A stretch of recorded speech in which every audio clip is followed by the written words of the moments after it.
off your mini bike, motorbike, go-kart. I took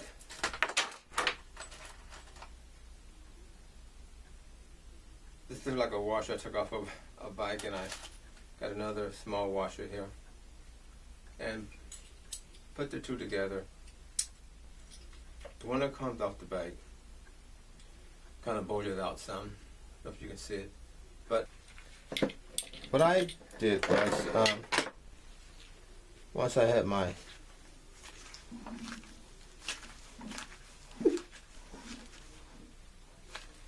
clutch on here,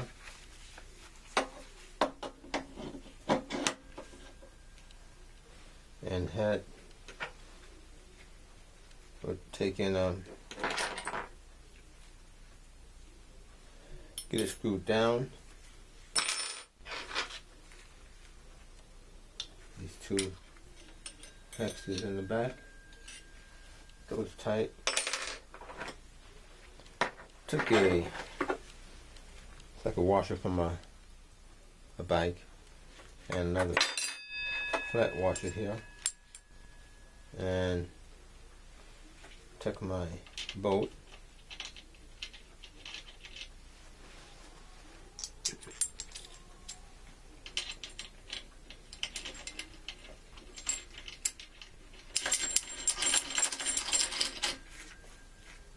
and this is what kept my chain from slipping off my clutch.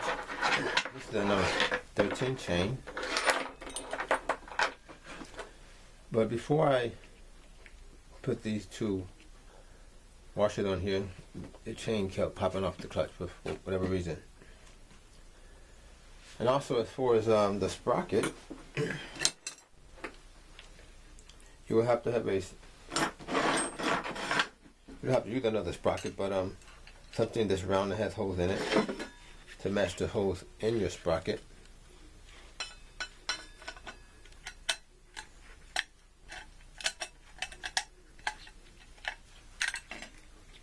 Get it lined up, and you want to get the bigger plate closer to the sprocket as possible, close enough to the chain. Have enough room in the center for the chain, and get some long bolts. Put some nuts on there, so when you screw this down, it just leaves enough room for the chain to pass through, and this will also keep your chain from jumping off the sprocket.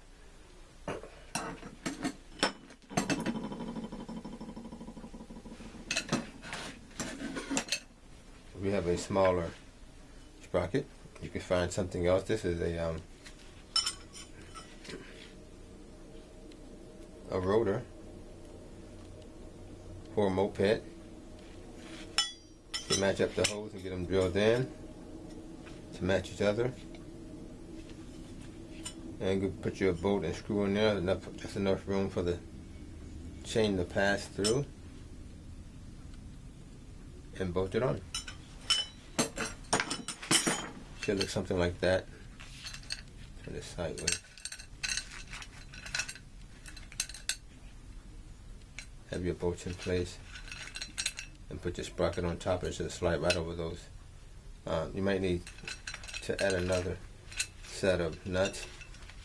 Just want to make sure you have room for your chain to pass through. You can take the bigger nuts that just slide on there, and take the nut that fits the bolt, screw on top of that, and just repeat the process. Set your sprocket on top, screw in the side of your wheel, and your chain should stay in place. You want to leave just enough room between the two so your chain can pass through, but the one on the outside of the sprocket that you're using should be bigger. That way it gives space here for in case the chain does try to pop off, it'll knock it right back on. Just enough space there between the sprocket and the piece of metal, round metal, or another sprocket, bigger sprocket that you could use. Just put next to that, just to keep the chain from popping off. You're not using that; it's just there to keep the chain from popping off if the holes match, or you can make them match. and that will solve their problem. Diversity 2, keeping that chain from popping off your clutch and your sprocket. This is what I did.